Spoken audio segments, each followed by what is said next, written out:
লা ইয়ানালাল্লাহু লুহুমুহা ওয়ালা দিমাউহা ওয়ালাকিন ইয়ানালুহুত তাকওয়া মিনকুম। আল্লাহ সুবহানাহু ওয়া তাআলা বলেন, তোমাদের কুরবানির পশুর এক টুকরো মাংস অথবা এক ফোঁটা রক্ত এর কোনো কিছুই আমার কাছে পৌঁছায় না। ওয়ালাকিন ইয়ানালুহুত তাকওয়া মিনকুম, বরং তোমার অন্তরে যে আমার প্রতি ভয় আছে, তাকওয়া আছে, সেটাই কেবলমাত্র শুধুমাত্র আমার কাছে পৌঁছায়। অনেকেই আল্লাহর রাস্তায় কুরবানি দিবেন, ত্যাগ করবেন, কিন্তু কুরবানির কিছু নিয়ম আছে, কিছু বিধান আছে, কিছু মাসালা আছে, সেগুলো আসলে জেনে নেওয়া প্রয়োজন। আমরা আজকে সে বিষয়ে আলোচনা করবো ইনশাআল্লাহ। প্রথমে, কুরবানি কাদের উপর ওয়াজিব? কোন ব্যক্তির কাছে যদি কুরবানির দিনগুলোতে 7.5 তোলা স্বর্ণ অথবা 52.5 তোলা রূপা বা এ সমমূল্যের কোনো সম্পদ থাকে, তাহলে ওই ব্যক্তির উপর কুরবানি ওয়াজিব। এখন কোন ব্যক্তির কাছে অল্প কিছু স্বর্ণ আছে, কিছু রূপা আছে, আবার কিছু নগদ অর্থ আছে, সব মিলিয়ে যদি নিসাব পরিমাণ হয়, তাহলে সেই ব্যক্তির উপর কুরবানি কিন্তু ওয়াজিব হয়ে যাবে।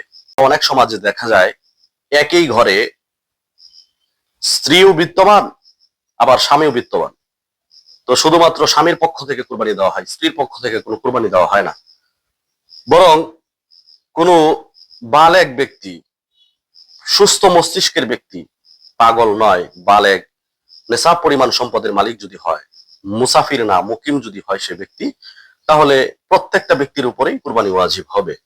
এজন্য স্ত্রী যদি আলাদা তার স্বর্ণ অলংকার থাকে, গহনা থাকে, তাহলে আলাদাভাবে তার উপর কুরবানি ওয়াজিব, তাকে আলাদাভাবে কুরবানি দিতে হবে। স্বামী যদি নেশাবের মালিক হয়, তাহলে স্বামীকে আলাদাভাবে কুরবানি দিতে হবে। দ্বিতীয় বিষয়টা হচ্ছে আল্লাহর রাস্তায় ত্যাগ করার ক্ষেত্রে একটা পশু ক্রয় করা।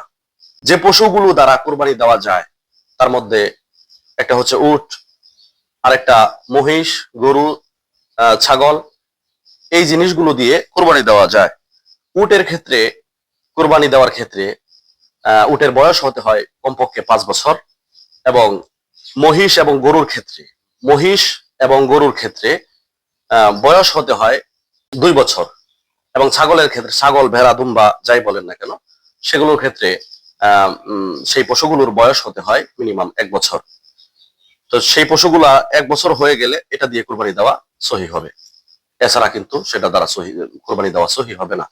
প্যারা মুহতারাম হাজিরিন, এমনি ভাবে কুরবানির পশুটা সম্পূর্ণ অক্ষত থাকতে হবে, কোনো খুঁত থাকা যাবে না।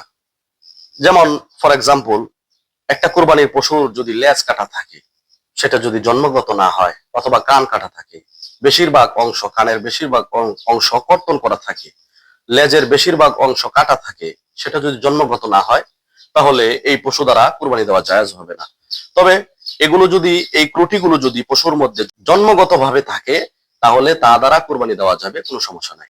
ভেড়া এবং দুম্বা, ছাগল যেগুলো আছে, সেগুলোতে একজন ব্যক্তি শুধুমাত্র একটা ভাগে কুরবানি দিতে পারবে, এর বেশি কিন্তু কুরবানি দেওয়া যাবে না। এমনি ভাবে মহিষ এবং গরুর ক্ষেত্রে একটা পশুতে, অথবা উটের ক্ষেত্রে, এখানে একটা পশুতে 7 জন ব্যক্তি কুরবানি দিতে পারবে। এখন এখানে আরেকটা বিষয় হল উল্লেখযোগ্য, সেটা হলো কুরবানির পশুতে আকিকা দেওয়া যাবে কিনা। জি, অবশ্যই কুরবানির পশুতে আকিকা দেওয়া যাবে। ছেলের যদি হয়, তাহলে ছেলের জন্য 2টা অংশ নিতে হবে, এবং মেয়ে যদি হয়, তাহলে মেয়ের জন্য 1টি অংশ নিলেই আকিকা আদায় হয়ে যাবে। বাকি সবাই যদি উম ভাগের সবাই যদি কুরবানির নিয়ত করে, শুধুমাত্র একজন যদি আকিকার নিয়ত করে, তাহলেও আকিকাও সহি হবে, এই পশু দ্বারা আবার কুরবানিও সহি হবে ইনশাআল্লাহ। কুরবানির পশু জবাই করার পরে এই পশু কাটাছেঁড়া করার জন্য, মাংস কাটার জন্য একজন কসাই রাখে। তো দিন শেষে দেখা যায় এই পশুর গোশত দিয়েই তাকে আবার মজুরি দেওয়া হয়, এটা সম্পূর্ণ নাজায়েজ। যদি সে ব্যক্তিকে হাদিয়া স্বরূপ, উপহার স্বরূপ কিছু দেয়, সেটা ভিন্ন বিষয়, কিন্তু কুরবানির জবাইকৃত পশুর গোশত দ্বারা কসাইয়ের মজুরি দেওয়া, এটা সম্পূর্ণ নাজায়েজ, এটা কেউ করবেন না। কুরবানির চামড়া কেউ যদি চায় এটা নিজে ব্যবহার করতে পারবে, এখানে কোনো সমস্যা নাই, কিন্তু এটা যদি দান করে দেওয়া হয়, গরিব দুঃখীর এটাতে অনেক উপকারে আসে, এজন্য এটা দান করে দেওয়া উচিত। এটা বিভিন্ন এতিমখানা, মাদ্রাসা আছে, সেখানে দেওয়া যেতে পারে, অথবা এটা নিজে বিক্রি করে এই টাকাগুলো গরিব দুঃখীর মাঝে বিলিয়ে দেওয়া যেতে পারে। এক ব্যক্তির কাছে টাকা আছে, অনেক টাকা আছে, কিন্তু তার হাতে কোনো টাকা নাই, সব টাকা এদিকে সেদিকে সে ঋণ দিয়ে ফেলেছে, অথবা এমন এক জায়গা আছে, সেখান থেকে কুরবানির দিনগুলোতে, কুরবানির যে কয়েকটা দিন আছে, এই দিনের ভিতরে গিয়ে সে আনতে পারবে না।